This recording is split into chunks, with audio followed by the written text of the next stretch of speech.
Hey gardeners, I want to talk to you guys today about how to create a food forest and what you're going to need to create that food forest. And we're going to get into that today. First of all, hi to all the new gardeners out there. We believe here in creating a food forest so that you can grow some of the most delicious food and healthy food for you and your family. So if you're interested in that, you might want to consider clicking that subscribe button. So how do you create a food forest? What do you need to create a food forest? Well, first thing I'm gonna recommend this right here is you're gonna need a pitchfork of some sort. I'll link up the ones that we use down in the description below if you guys want to check them out. Actually, I've made a list of everything that we use to grow our food forest and to create our food forest at the bottom of every video. So click down in the description below if y'all want to see everything that we use.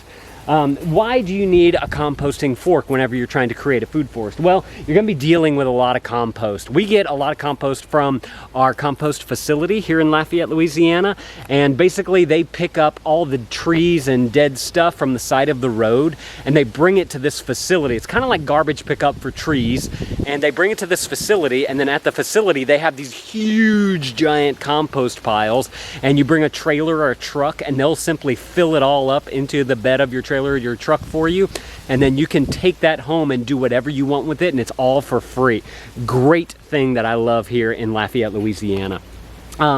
So what we use that for, I mean, you could get like a backhoe or something like that to make it go a little bit faster, but what I like to do is I take my compost fork. I have this one here, and I actually have a longer one right here as well, kind of depending on if you need the extra length there. This is the longer one. What you're able to do here is you're able to actually get into your compost because the tines are so far apart. You can actually stab it really well, and then you can kind of fling it wherever you need to, or you can put it into a wheelbarrow or something like that, however you want to use it.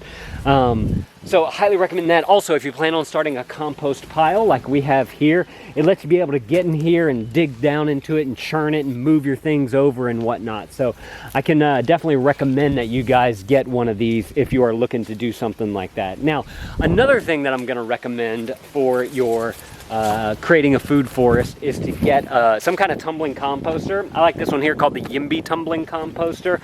Again, I'll link it up down in the description below. I've actually linked up a few other ones as well because there's some other really cool ones out there that I like, but this was the one that I liked at the best price for what it was. And it served me well over the past 2 years. But this is another way to do a little bit more space saving, but to still give you some great compost so that you can build a forest floor here whenever you're creating your food forest. So why do you need compost, I guess would be your next question. Well, you want to create a nutrient-dense floor where you're going to be planting all of your plants into. Now, I'm not talking about like tomatoes and cucumbers. Yes, we do that over here because we like those type of vegetables. But the main thing that I'm talking about here are trees. That's going to be the next thing that you need whenever you're looking to create a food forest. You need perennial trees that are going to produce fruit for you every single year. Like these oranges, I would hope that they're coming back next year because these are going to be delicious. I love me some good citrus oranges. This tree's finally been producing for us. You know, once I got that good forest floor under there and brought some nutrients into here with all the microbes that are growing under there and whatnot, I mean, this thing just really started to flourish. I mean, y'all can see how big that thing is. Let me come around. Let me just go all the way around this thing. Y'all can see all the fruit that's on this thing. There's so many pieces of fruit. I'm so excited for all this fruit. And I'm so excited that we're actually going to have it. Look how many are right here. God, it's like a cluster of 4. I love it. So that forest floor is really what's going to kind of help to activate your plants that you're going to be putting into your garden. Another example we have is our blueberry bush as well. The blueberry bush, now that one's a little bit different. We did have to put a little bit of a forest floor, but because it doesn't sprawl out, it's not as big as that one there.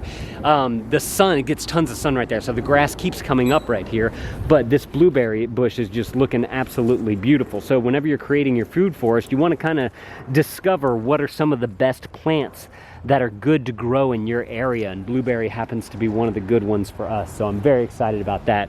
Now, another thing is that we have I planted this during Father's Day. I got it as a Father's Day gift.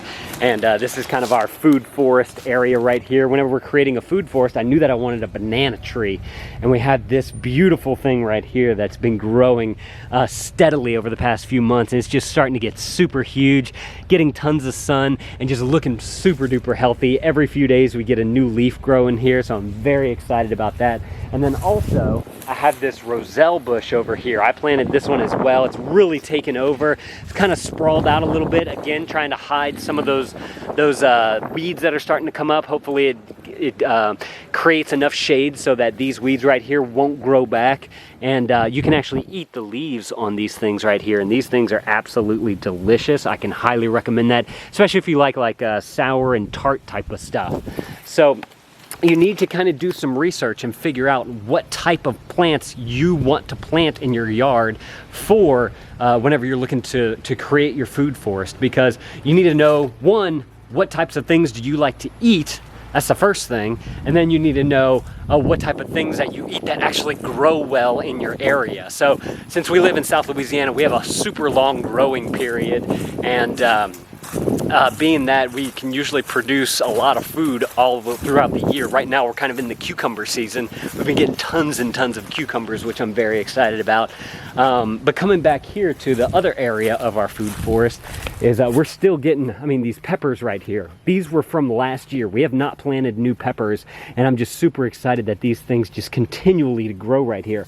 Also, asparagus has been growing really well. Look how big this thing is starting to get. This started off as just a little tiny plant, and we're actually starting to get some good size right here with this asparagus. So this is my first time planting asparagus, so I'm curious to know what that's going to happen.